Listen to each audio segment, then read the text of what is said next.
Subject जिसको आप add कराना चाहते हैं, अप टू मैक्सिमम 3 सब्जेक्ट आप ऐड करा सकते हैं लैंग्वेज के बाद, पर हर सब्जेक्ट में से 10-10 नंबर माइनस किए जाएंगे टोटल कट ऑफ को डिक्लेयर करने में आपकी। मान लीजिए आपके फिजिकल एजुकेशन में 90 हैं तो वो 80 माने जाएंगे जब 1 लैंग्वेज एंड 3 बेस्ट में जाएंगे। म्यूज़िक में आपके 90 हैं तो वो 80 माने जाएंगे, ठीक है।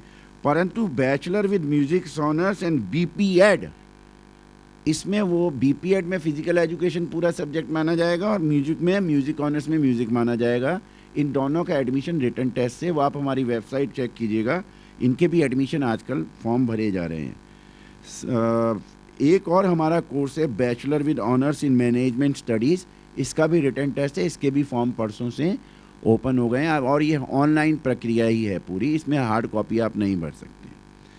और लास्ट चीज़ अनुरोध करना चाहता हूँ कि काफ़ी सारे बच्चों का ये फ़ोन आ रहा है, सर हमने, डॉक्टर साहब ने भी बताया कि हमने बिज़नेस स्टडीज़ का 70 भर दिया, अब यूनिवर्सिटी कह रही है 80 भर दो, अकाउंटेंसी का हमने 70 भर दिया, वो यूनिवर्सिटी कह रही है 80 भर दो। आप कोई मत घबराइए, हम एक भी फॉर्म रिजेक्ट नहीं करने वाले।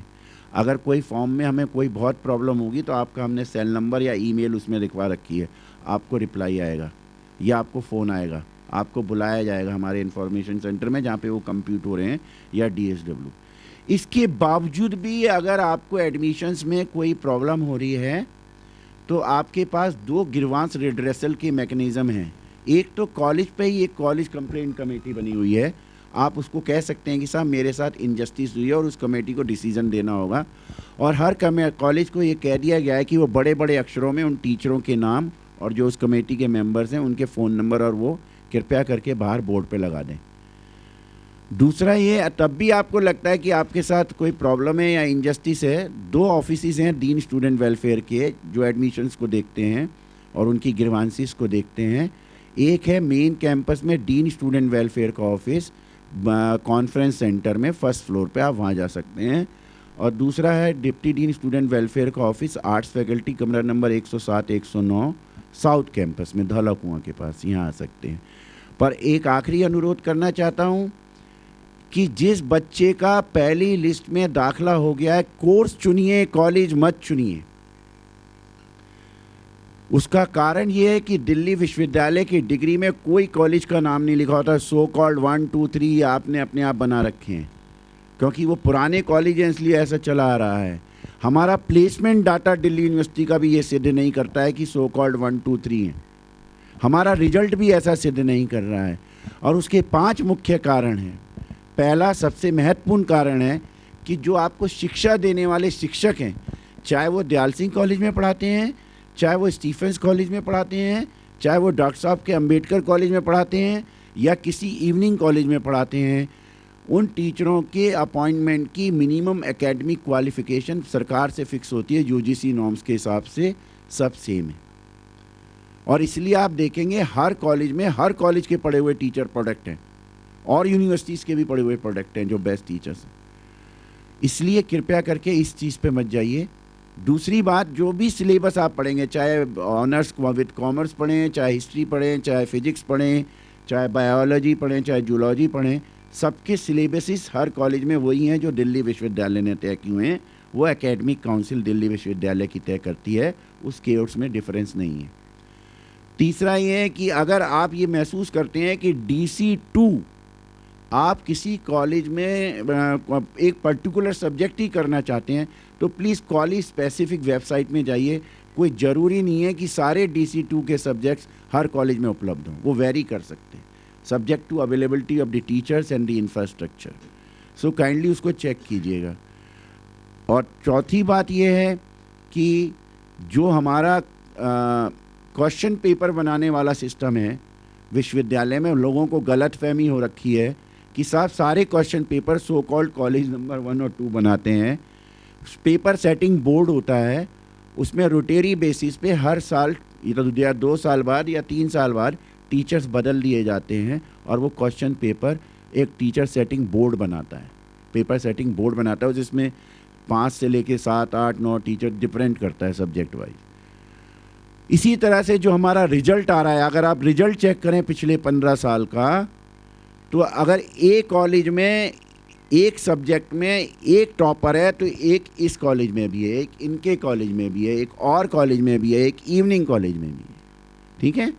इसलिए कोर्स चुनिए, कॉलेज मत चुनिए। आखिरी बात इस विषय में मैं ये कहना चाहता हूँ कि जब 24 जून को पहली लिस्ट निकले तो दिल्ली की भाषा में कहते हैं कि जिसका बच्चे का पहली लिस्ट में नाम आ जाए अपने चॉइस के कोर्स में पहले फीस भरो, एडमिशन को घेरो, छोड़ो मत। छोड़ दिया तो कोई गारंटी नहीं है कि सेकंड लिस्ट में वो कहीं आ जाए आपको। अगर आपको लगता है कि सेकंड लिस्ट में कॉलेज शिफ्ट करना है तो पहले सेकंड लिस्ट वाले कॉलेज में जाइए जो आप जहाँ जाना चाहते हैं, और उसमें जाके अपना फ़ोटो कॉपीज़ दिखाइए मार्कशीट की। वो कहेंगे हाँ वैलिड है, एलिजिबल है, हमारे यहाँ आप कट ऑफ में आते हो। वो आपको फॉर्म देंगे, फॉर्म भर के उनको फिर आप अपनी रसीद दिखाइए पहले कॉलेज की, और ये कहिए कि हमने ये जमा किया हुआ है। वो आपकी वेट करेंगे अगले दिन के लिए, उससे अगले दिन के लिए 3 दिन तक। और जिस कॉलेज में पहली लिस्ट में दाखिला लिया है उस कॉलेज में वापस जाइए, cancellation of admission as well as return of the original documents की एप्लीकेशन दीजिए एक ही एप्लीकेशन में। 24 घंटे के अंदर, नॉर्मली तो कॉलेज उसी समय दे देते हैं, अगर कोई कॉलेज परेशान करे तो आप पूरी तरह से इजाज़त है आपको, आप पूरा हक है आपका कि DSW ऑफिस में रिपोर्ट कीजिए, नॉर्थ कैंपस या south campus. This is all I want to say. Thank you very much. Doctor Solanki will speak now. I want to make the atmosphere little lighter. घबराने की कोई बात ही नहीं है। You will get admission as per your choices and as per your performances. And performance is really important and it should be important. Merit should be important. इसलिए ये सोचने की बात भी नहीं है कि एक्स कॉलेज में नहीं हुआ यार, पता नहीं क्या है, मेरी किस्मत अच्छी नहीं है, या पापा ने डांट लगा दी हो, या मम्मी कुछ कहती है। ये फालतू की चीज़ें हैं। आप DU सिस्टम में एंट्री की कोशिश में हैं, आपकी दिल्ली यूनिवर्सिटी के किसी भी कॉलेज में एंट्री हो जाए, as has been told by doctor Vasne, the course is more important than the college, that you have to remember. आपका आपकी मर्ज़ी के, आपकी इच्छा के कोर्स में एडमिशन हो, वो ज़्यादा महत्वपूर्ण है इस बात से कि आप कॉलेज आपको अच्छा लगता है, आपके घर के नज़दीक है या कैंपस के बीच में है या उसकी बहुत हवा है देश में, दिल्ली में, तो आप कोर्स को छोड़ दें और किसी भी जो कोर्स आपको पसंद भी नहीं है उसमें आप चले जाएं। ऐसा प्रोबेबली अब आप सब लोग समझदार हैं और ऐसा अब पहले करते थे स्टूडेंट्स कुछ सालों पहले तक। अब आज का स्टूडेंट और आज का पेरेंट ज़्यादा इन्फॉर्म्ड है। We have been into this exercise for last several years, decades, 10 साल से यही काम करते हैं इन्हीं टेबल्स पर बैठकर। तो हम भी देखते हैं कि आज के स्टूडेंट की एंग्जाइटी थोड़ी कम है क्योंकि वो उसके इन्फॉर्मेशन ज़्यादा है उसके पास, और यूनिवर्सिटी भी बहुत ज़्यादा रिस्पॉन्सिव हो गई है। इतनी बढ़िया स्टेटमेंट अभी आपके सामने DSW ने दी है कि अगर आपको कहीं भी कोई झंझट नज़र आता है तो you can contact their office, dean student welfare के ऑफिस को आप कॉन्टैक्ट कर सकते हैं, नॉर्थ कैंपस में या साउथ कैंपस में। इसलिए चिंता करने की कोई बात नहीं है। जर्नली स्ट्रीम्स आपने डिसाइड कर रखी हैं, मुझे ऐसा लगता है। You want to go for humanities, you have already decided.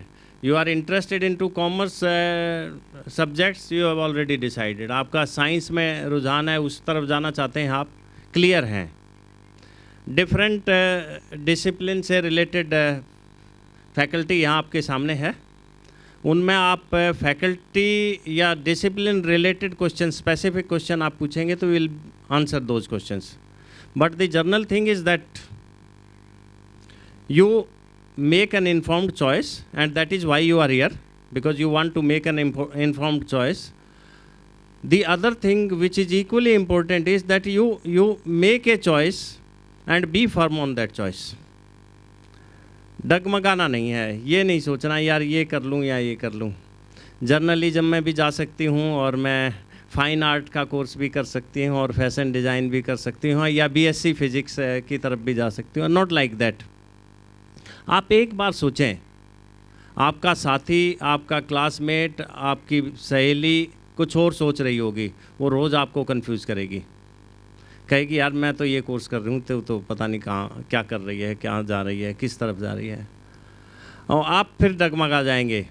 उसी वही हालत उसकी भी है, उसको कोई ना कोई दूसरा स्टूडेंट कहता है और वो उसको फिर वो भी डिप्रेस्ड है। जो आपको डिप्रेस करने की कोशिश कर रही थी या कर रहा था, वो खुद भी डिप्रेस्ड है।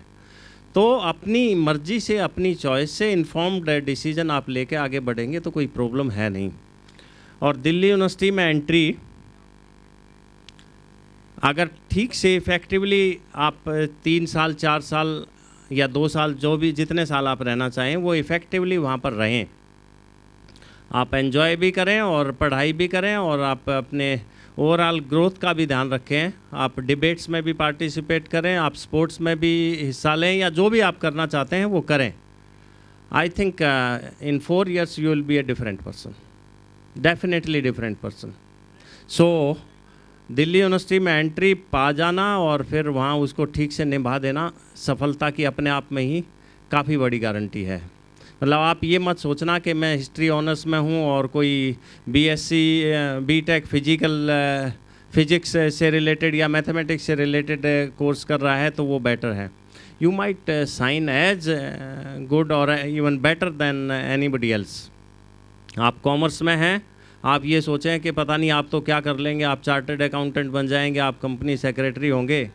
अब आप पॉलिटिकल साइंस वाले को कुछ समझते नहीं है, पहले साल उसको कहते हैं यार मैं तो बीकॉम ऑनर्स कर रही हूँ, तू पॉलिटिकल साइंस ऑनर्स कर रहा है। पता लगता है आप तो चार्टर्ड अकाउंटेंट बन गए या टीचर बन गए और वो सिविल सर्वेंट बन गया। एक दिन फैसले वो लेता है और आप पर इम्प्लीमेंट करता है। तो आपको ये देखना है, थोड़ा आपको ये भी ध्यान रखना है कि you want to be journalist और स्पेशलिस्ट।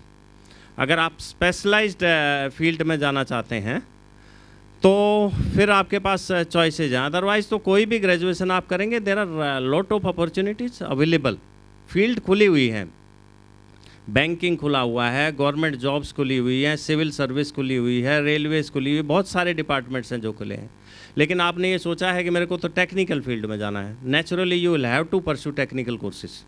इंजीनियरिंग आपको करना पड़ेगा। आप ये सोचते हैं मुझे तो जज बनना है, एडीजे का एग्ज़ाम देना है, नेचुरली ग्रेजुएशन के पहले बाद में या इंटीग्रेटेड लॉ के कोर्स में आपकी एंट्री होनी चाहिए, तभी तो आप एडीजे का एग्ज़ाम देंगे। तो अगर आपका टारगेट स्पेसिफिक है कि मुझे तो ये स्पेशलिस्ट फील्ड में ही जाना है, तो आप स्पेशलिस्ट के बारे में सोचें। बाकी जर्नल, बहुत सारे लोग सोचते हैं बीएमएस कर लेंगे तो पता नहीं क्या हो जाएगा।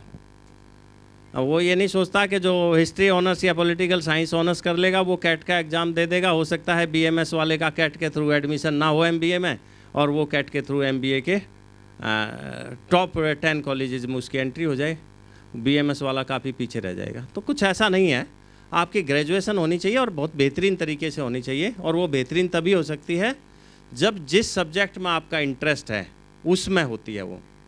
बहुत सारे पेरेंट्स, बेटी के इंग्लिश ऑनर में नंबर बहुत ज़्यादा हैं, बहुत सबसे अच्छे नंबर 98 मार्क्स, पूछता है कोई टीचर उससे कि बेटे तूने अंग्रेजी का अभी रिसेंट में कौन सा नावल पढ़ा है, वो कहती मैंने लाइफ में ही नहीं पढ़ा इंग्लिश का कोई नावल। फिर भी वो सोचता है कि इंग्लिश ऑनर्स कर लेनी चाहिए। तो ये सोचना पड़ेगा आप लोगों को कि एक सब्जेक्ट में 12th में मार्क्स ज़्यादा आ जाने से ये एप्टीट्यूड क्लियर नहीं होता बच्चे का कि ये वहाँ जाने वाला बच्चा है, उस तरफ जा सकता है, कहीं भी जा सकता है। मार्क्स कम भी आए हों, उसका इंटरेस्ट हो फील्ड की, उसको अच्छी गहरी डीप नॉलेज हो या डीप नॉलेज में इंटरेस्टेड हो, तो वो और कहीं पढ़ेगा। सिर्फ इसलिए कि इंग्लिश ऑनर्स, यार ये इंग्लिश ऑनर्स बेटर लगता है, कुछ कहते हैं इकोनॉमिक्स ऑनर्स कर लेंगे। पहले आप सिलेबस तो देखिए इंग्लिश ऑनर्स का या इकोनॉमिक्स ऑनर्स का, आपको लगे 12th में जो मार्क्स मिलते हैं उस तरह से ग्रेजुएशन में नंबर नहीं मिलते। ऐसे नहीं होता 99% या 95% मार्क्स आते हैं, कुछ करना पड़ता है। इतने डिफ़िकल्ट कोर्सेज हैं, मैं ये नहीं कहता कि आप जा ही नहीं सकते उसमें, you can go, but kindly go through the curriculum. Syllabus को आप एक बार देखें, आपकी मैथमेटिक्स कितनी स्ट्रॉन्ग है। आप इकोनॉमिक्स ऑनर्स की बार बार बात करते हैं, मैथ्स आपका बहुत वीक है, मैथ्स से आप हमेशा डरते हैं। इकोनोमेट्रिक्स है, उसको फिर मैथ्स के बगैर पढ़ा नहीं जा सकता। पहले साल के बाद आप सोचेंगे कि कहाँ आ गए हम। तो सारी चीज़ें आपकी क्लियर हो, आपकी चॉइस इन्फॉर्म्ड हो, और ये ना हो कि जो 12th की परसेंटेज है वो आपको इंडिकेट करने लग जाए कि मेरा तो भगवान ने ये नंबर इस सब्जेक्ट में ज़्यादा दिए हैं, तो ये मेरा सबसे पसंदीदा वो हो भी सकता है, लेकिन इस बात की कोई गारंटी नहीं है। इसलिए टेंशन बिल्कुल नहीं रखनी, मस्त रहना, सबका एडमिशन हो जाएगा ठीक ठाक, जिस कॉलेज लायक है उसमें हो जाएगा। और ये बहुत क्लियर है इसमें ईमानदारी से कि there is no difference in any college, किसी कॉलेज में कोई डिफरेंस नहीं है। इट्स नॉट बिकॉज फैकल्टी की मैं आपको बताऊं कि आई डोंट वांट टू से, बट जहाँ पहले सिलेक्शन रिक्रूटमेंट हो जाता है जिस साल में जिस कॉलेज में, यूनिवर्सिटी के टॉपर उसी कॉलेज में लेक्चरर लग जाते हैं। अगर दयाल सिंह कॉलेज पहले अपना इंटरव्यू कंडक्ट कर लेता है तो यहाँ लग जाते हैं, और अंबेडकर कॉलेज कर लेता है तो वहाँ लग जाते हैं। ये ज़रूरी नहीं है कि जो टॉप कॉलेजेस जिनको आप मानते हैं वहाँ इस तरह के लोग हैं और दूसरे कॉलेजेस में नहीं हैं। Every college have good teachers and each college now has best infrastructure. Her college का शानदार इंफ्रास्ट्रक्चर है। आप पब्लिक स्कूल से आए होंगे, बहुत सारे गवर्नमेंट स्कूल से भी होंगे। पब्लिक स्कूल में जिस तरह का आपको लगता है, आपकी फैसिलिटी, आपकी लाइब्रेरी कंप्यूटराइज्ड है, आपकी कंप्यूटर लैब्स, वाईफाई हैं, यहाँ भी सब सिस्टम उसी तरह का है। आपके टॉयलेट्स चमक रहे हैं, ये सब कुछ अब दिल्ली यूनिवर्सिटी में भी है। So far as infrastructure is concerned, no college is less than any other college. बढ़िया है सब। तो आप आराम से सब्जेक्ट स्पेसिफिक क्वेश्चन पूछेंगे तब आपसे बात करेंगे। मैं डॉक्टर बागी को रिक्वेस्ट करता हूँ कि ज़्यादातर सब बातें कवर हो गई। एक दो पॉइंट्स बोल करके उसके बाद में आपके क्वेश्चंस हम लेना स्टार्ट करेंगे। ये हमेशा से स्टूडेंट्स जो आते हैं हमारे पास वो ज़्यादातर दिल्ली विश्वविद्यालय के एडमिशन सीकर्स होते हैं, ये सत्य है। लेकिन इसके अलावा बहुत सारे स्टूडेंट्स और जो हमारे दिल्ली में यूनिवर्सिटी, दिल्ली के में जो स्थित यूनिवर्सिटीज़ हैं उसकी एडमिशन्स को इनके एडमिशन्स के साथ और उनके कोर्सेज़ को हमारे यहाँ के कोर्सेज़ के साथ में कंपेयर भी करना चाहते हैं। जैसे कि एग्जांपल है कि BBA अच्छा रहेगा मेरे लिए या BCom ऑनर्स अच्छा रहेगा, ये एक बहुत बात उनके दिमाग में रहती है।